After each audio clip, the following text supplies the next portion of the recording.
Robbie Lawler was out of control. This is Double Cross, the murder of Robbie Lawler. It was going to be an all-out war with him in the middle of it. A Crime World special investigation podcast based on my new book, Web of Betrayal, wherever you get your podcasts.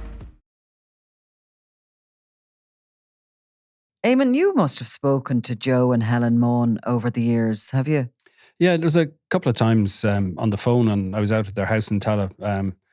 Would have been a couple of years after their son, Willie, and his girlfriend, Ana Varslavane, had disappeared in April 2015. Last seen in the compound where Cornelius Price lives. So they've always been very vocal from day one about, looking for justice, looking for answers, trying to find out what happened. And they've looking for the bodies. And they're both rely heavily on their religious faith. You have a conversation with them in the house. They talk about their prayers. They talk about, how they've lent on that, like to get them through what's been a never-ending, it's been a never-ending, I suppose, nightmare, which it would be anyway if someone was missing. But then for several years from 2015, they had to deal with a constant campaign of intimidation at a very nasty level and very emotional. It was designed to really upset them and to try and discourage them from continuing this campaign to break their will. Everything from TikTok accounts making wild allegations about Willie Maughan and his girlfriend and their involvement in all sorts of things. The digging up of their other son Bobby Maughan's grave in just a year after Willie and Anna had disappeared, and they dug up the grave and got as far as, I think, as a tape recorder that was on the coffin was exposed. They dug right down.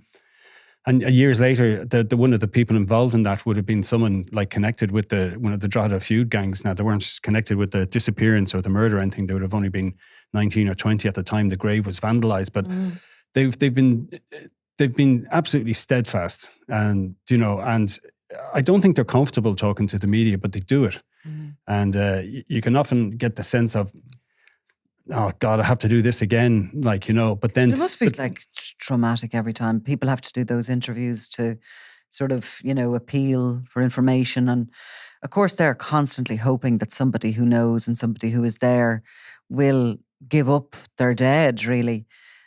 Cornelius Price is at the centre of this, and Cornelius Price features in our new podcast series Double Cross about the murder of Robbie Lawler, because of course Cornelius Price was on one side of the Drogheda feud into which Lawler lurched and, caused international, worldwide headlines when he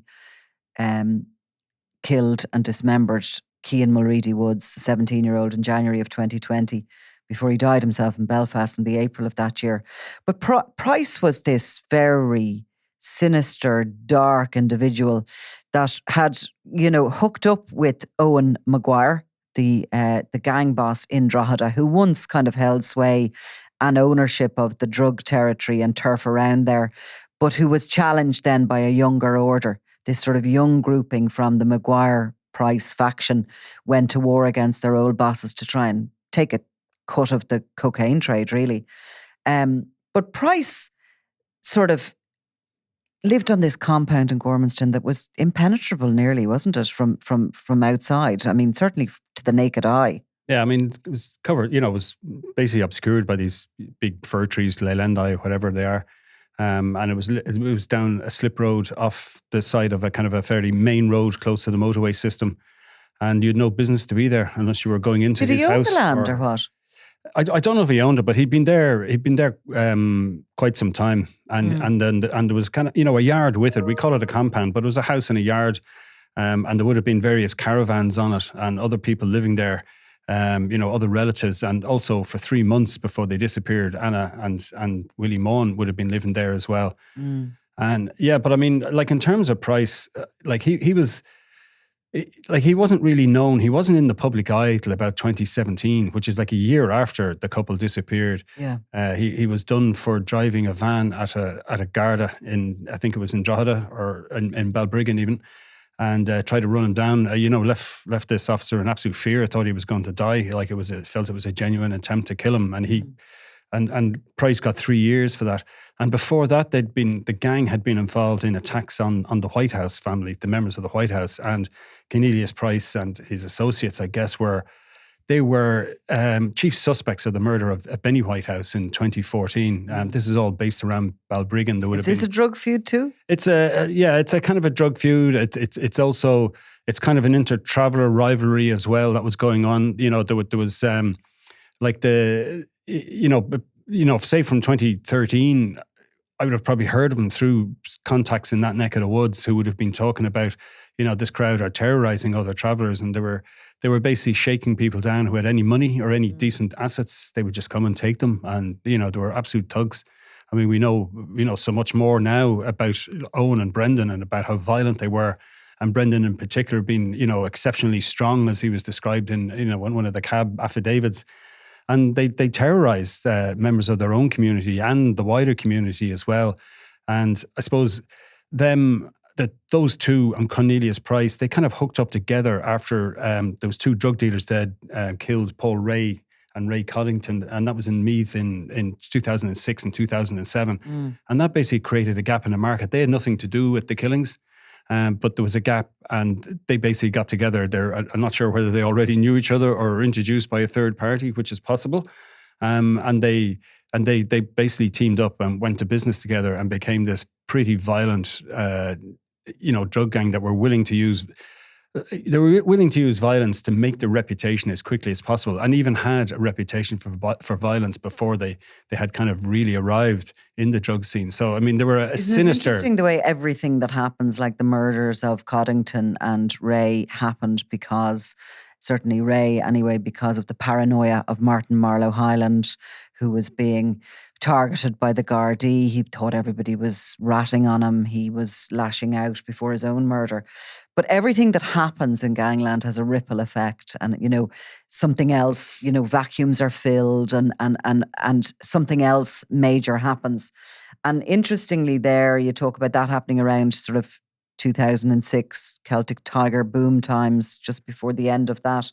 And I had height of it, yeah. Height of it, yeah. It was awash with money, but I had getting customers about the Drogheda feud, writing in my book there, Web of Betrayal, and in Double Cross, our podcast based on it.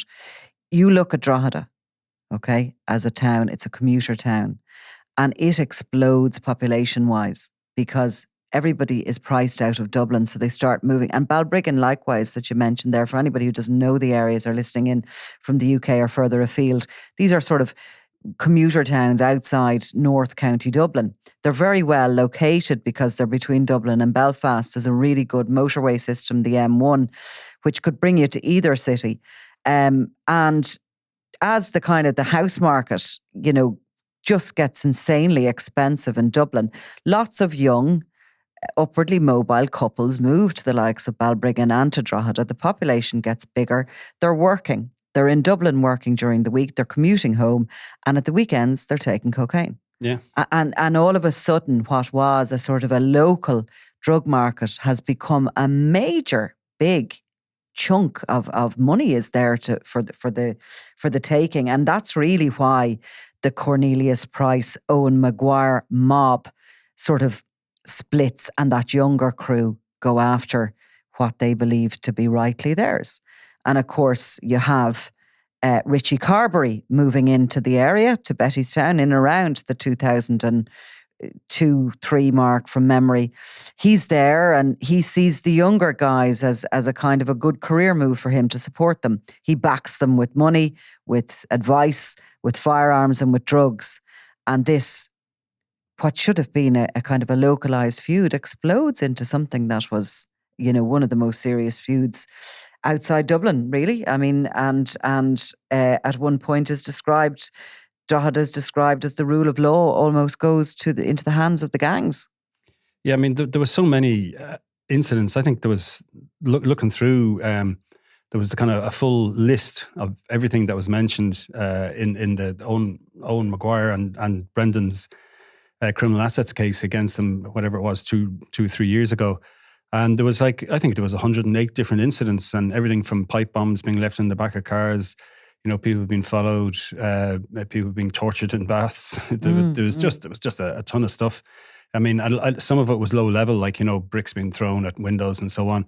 But there was dozens and dozens, and there was an intensity to it. I mean, there was several other shootings which didn't result in any killings. The fact that there was only 3 murders in the end. Yeah. I mean, they kind of came late in the feud, but it wasn't for lack of trying. It was pure fluke that somebody hadn't been killed before that. For sure. And possibly, that kind of gave people a bit of comfort that this isn't another Limerick or, this isn't, kind of a Coolock style feud, even though we know now that there were direct links with, people from Coolock and, obviously Robbie Lawler. But there were other links as well via Carberry as well. But you see how it kind of affected the town as a whole, obviously the community, the town, the good name of Drogheda, but also the kind of the, potential for investment, because of course that was a big worry financially for that town. It's a rich town, Drogheda, and lots of kind of, foreign companies have invested there. But the only headlines there were out of it for a period of time was feud. But I suppose we started talking there today about this tragic couple, and really it's because throughout this story that is the feud, Cornelius Price is omnipresent. He's in jail at one point where he has what they call a Judas handshake with Robbie Lawler. They become sworn enemies. He's in and out of the country. He's obviously got a base in Rochdale, I think, as well. Yeah. And he's one of the kind of the rivals that goes on social media after Robbie Lawler is murdered in Belfast, and he lifts a drink of Captain Morgan's to celebrate his death. But all the while in the background, in the jacuzzi then as well, drinking champagne. There was all this, as you say, all this kind of background, kind of goading and threatening, and kind of trying to humiliate people on social media. And he was a terrifying guy. But all the while in the background were this couple, and they were just fighting for justice and for the information to give them back their son and his girlfriend. And I actually was reading over the time, the father and mother, they seem like really lovely people, and obviously they're religious and whatever, but all they want is the remains back.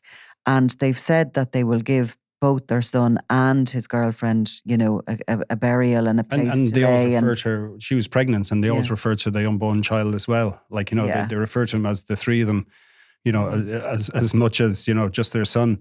They've constantly kept up their campaign, and over the years I would have spoken to Joe, say for instance, when Price would have been arrested, to see, does he see this as being a potential factor that might help break the case, that if he's in prison, somebody who knows something might finally break and say something. And then the same when Price ended up in hospital with limbic encephalitis, which put him in a coma, that they, again, they were saying, well, this is God punishing Price, and it's, it's a message to other people who know, if they know anything about it, it's time for them to come forward. And again, when he passed away, there was no sense of,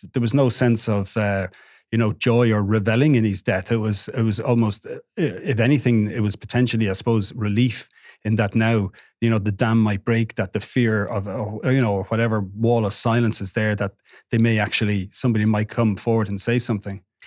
And do you think someone did, and that's why we saw some of those searches happening over the past few weeks?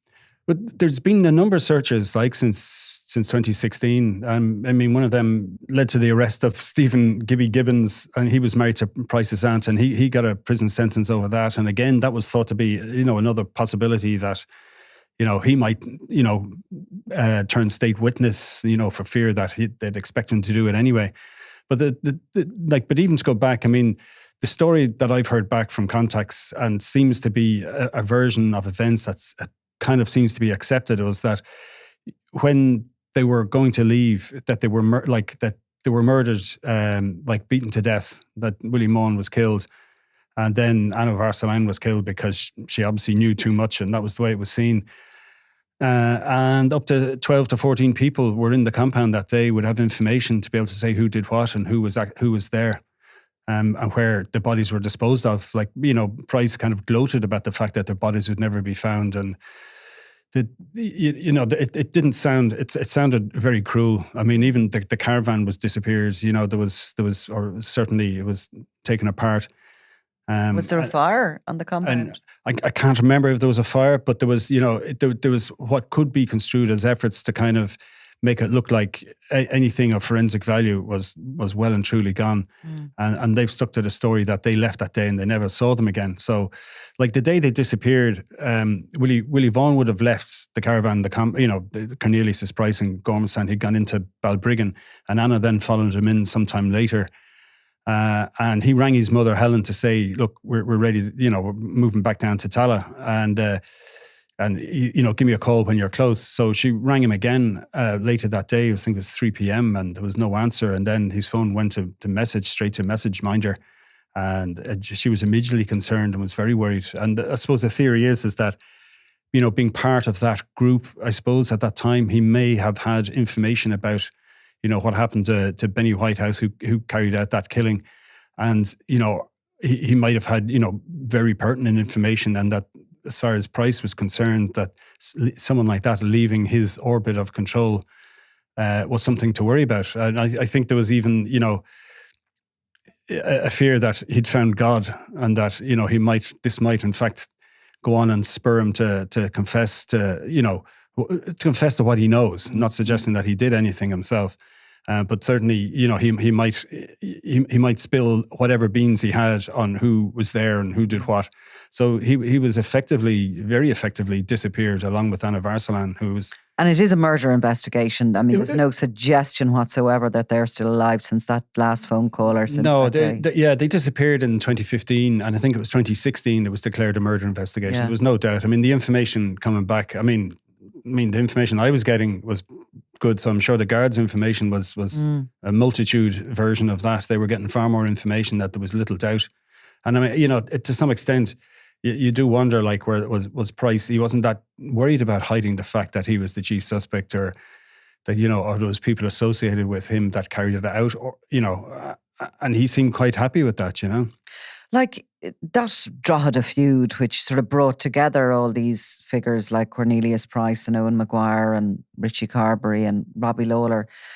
There are some seriously dark characters in there. I mean, Cornelius Price, you'd like to think it'd go a long way to meet a gang boss who would disappear a guy and his pregnant 21-year-old girlfriend and gloat and try and dig up the body of the victim's brother out of the ground, from the grave. I mean, it is like, when you think about that Drogheda feud, yes, there were not 18 murders in it, but the events that occurred were just off the scale into the sort of arena of narco-terrorism, into, when Cian Mulready Woods disappeared, I was saying recently, I remember getting a call from a news outlet in Mexico who wanted to do an interview with me about it. In Mexico. Like they hadn't enough. Like they haven't enough, exactly. Yeah. But I mean, it was so unusual what happened. And of course, that was Cornelius Price's arch rival and his enemy, Robbie Lawler, that, dismembered that 17-year-old, dropped his legs in a gym bag in Coolock near the stronghold of Mr. Big, another rival of his, and had intended leaving his head, Cian Mulready Wood's head, outside that Gormanstown complex of Cornelius Price, but presumably something went wrong before he got to do that. But there was a load of searches up around there for the remains of Cian Mulready Woods, and I think that the Gardaí firmly believed that parts of his body had been left up around that compound. I mean, it was really, you feel uncomfortable talking about it nearly. So, I know where you're looking at it is that you might have had other dark characters, but there was only one at a time. The fact that you had two, against each other in a way, were almost egging each other on. They were trying to show that, well, I've no fear and this is what I'll do next. And so what would have happened after Mulready Woods, if Price, had lived long enough.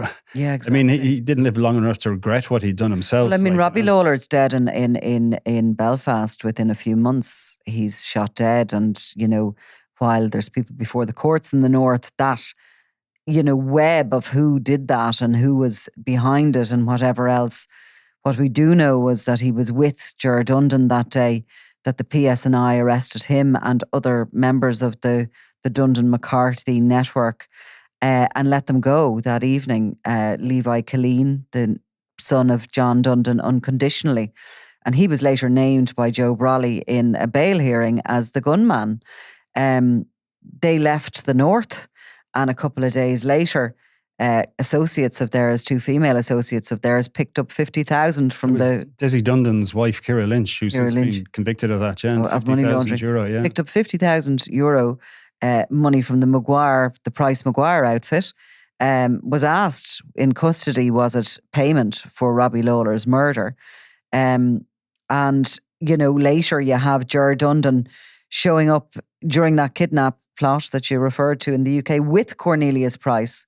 And yet, before the courts in the north, the PSNI have said the Dundons had nothing to do with it. And they, anyway, it is, definitely it is a very intriguing web as regards who done it when it comes to Robbie Lawler. But the story, I think, that got him to that front garden in that house in Ardoyne and all that went on is quite unique.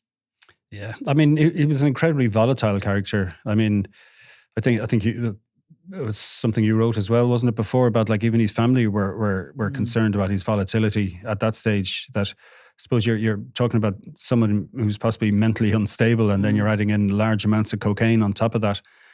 And you just have this craziness, like, it was like a kind of an insatiable bloodthirst at this stage. And they probably genuinely believed they were narco-terrorists, and that, they were being inspired by headlines or photographs or whatever from the likes of the Sinaloa cartel, or, the stuff that the gory stuff that we see from Mexico all the time, that this was their version. It was an unusual time in that sense. And even the idea that, you had sort of, career criminals, quiet ones like Richie Carberry on one side, and then you had these street kids in Coolock that were putting out videos and, who were just hoping at some point they might be pulled into the gang. And Mulready Woods himself, like at 17, was kind of one of these as well. He was a wannabe, a junior looking to move up the ranks, and yet he had all these people sucked into it. And we know, what is it, Mr. Big as well, had links with Carberry and was unhappy with some things going on. There was I think that the first attempt on Carberry's life was put down to Maguire and Price, but the second one that succeeded wasn't. So it's completely up in the air, to some extent, about who was motivated to do what and by whom, and then we know that there's personal relationships then between various actors in this, but then, as you say, then to throw in this kind of absolutely crazy bloodlust as well just brings it onto a different level. But undoubtedly there is only one suspect, or certainly him and his gang are the only suspects in the Ana Varslavane disappearance, suspected murder. And no doubt, there are people out there who have information, and that's why the family keep coming forward, as you say, albeit uncomfortably, dealing with the media and having to bring it up again and having to put their faces out there. And, they've begged people. Yeah, they did it again this weekend. Like news broke, I think it was on Friday, that they were digging up this patch of ground in Balrothery in North County Dublin. And on Saturday they were doing TV interviews, asking for people to look Where's into their hearts. Where's that patch of ground? Is it anywhere near Gormanstown, or? It's adjacent to Cornelius Price's compound. Okay. So it's quite close. It's right beside it, yeah. So is that compound still? I'm going to ask you something now, and you probably haven't a clue. I was just wondering, is it still how do you say that word? Habitable, even habited. Inhabited. Inhabited, even. I don't know is the answer. It's worth looking at. We do know that Cornelius Price's family have been in Rochdale. Despite his dark psyche, like he has at least one young family member who is constantly, talking about him in positive tones online on social media. And that's something we've seen before with gangland criminals, have this double side to them, that they can be bloodthirsty, murderers on one side, and then they're still seen as loving dads on the other side. And you're kind of going, how do people square this up? Well, look, we can only hope that someday there will be some development in those searches, or for that family? I think it will develop. I think, Yeah. just the horrific nature of it, that, I think there's definitely some people out there who've got a deep-seated sense of guilt, and it's eating away. And Yeah. at some point they're going Or to somebody who may have even overheard something, you know what I mean? Or anyway, look, here's hoping. Okay, Eamon, thanks a million. Always a pleasure, Nicola. I'm Nicola Tallant, and you're watching Crime World, a podcast about criminals, drugs and the underworld in Ireland and across the globe. Make sure you subscribe to our channel and turn on notifications so you can be the first to watch all our latest episodes. You can also listen wherever you get your podcasts.